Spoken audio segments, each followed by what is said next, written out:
Initially, going to school really close to ISU, I had always been of the idea, I always wanted to go out to experience something else. And what caused that change in perspective was looking at the program. I really liked what I saw. And it's also really close to INL. And so you have that connection with a national laboratory and the research base that's out there. I really liked the research opportunities that were here at ISU, particularly one of the new faculty, Dr. Burgett. He's my graduate advisor. If it weren't for him, I can probably say I wouldn't be here, because previous to that, the research opportunities that I was looking for were not here.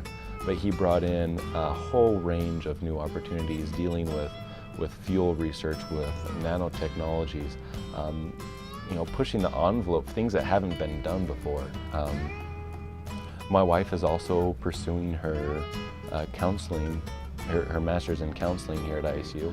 That's one thing that we've noticed about ISU is it's very friendly, very accepting of a non-traditional student. That is a very big plus about Pocatello, is there's tons of things that little children can do. There's parks all over the place. They've got library programs designed specifically for little children. Professors are very understanding of balancing different needs, different priorities now that we have a family, and so she's on track to get her master's at the exact same time that I'll get my master's, and so I mean that's where it's going to be a big celebration when that day comes. When you're moving from high school to college, you say to yourself, well, I like that subject, I want to go for that. And fortunately, I was one of the people that didn't have to switch my major quite a few times. I was able to find something that I liked initially and stay with it, and that's primarily the main reason why I stayed here.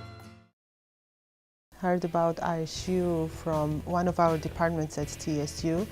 They had collaborated with ISU in previous years. We were actually in the same...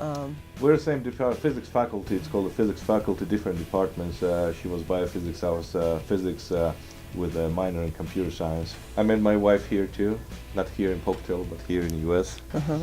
And we got married in 2005 in Las Vegas. That's where I was doing my master's degree, and we lived there. Then we moved here to Pocatello.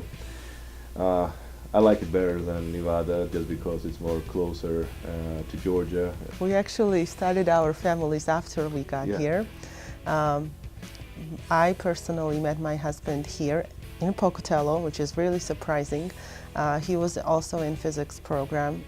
He was in health physics program when I came. He had been here for 1 year, and so we started our family here, had a daughter after a couple of years. I regularly went to the gym, to the pool mainly, and for a year and a half we actually had Georgian dance club going on.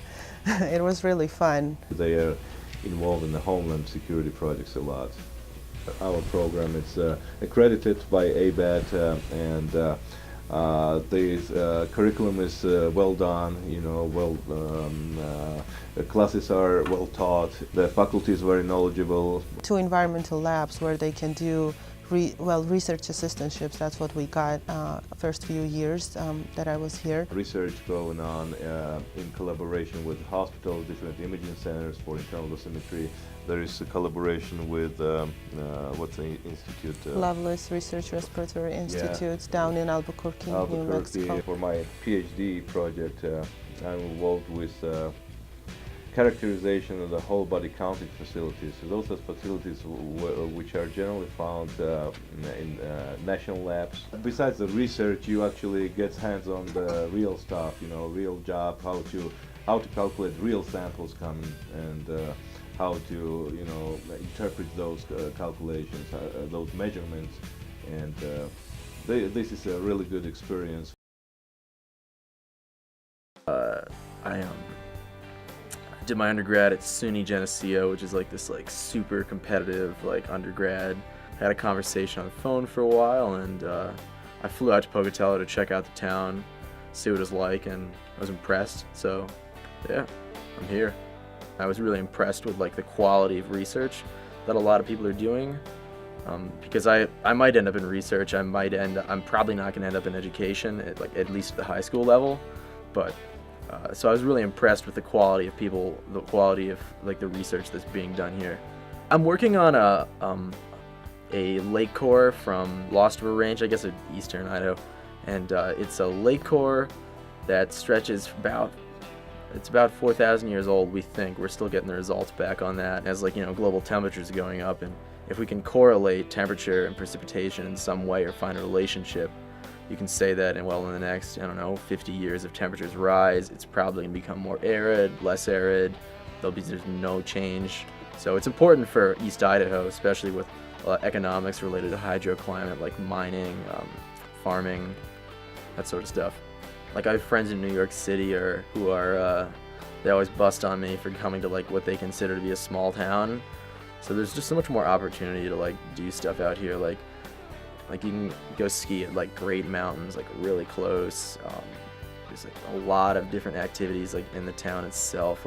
I was surprised that there's a Thai restaurant. The diversity of restaurants here, I was very shocked by. The Thai place, the Nepalese place, the Greek place. So it's definitely a smaller community, but very diverse. There's a lot going on here. Yeah.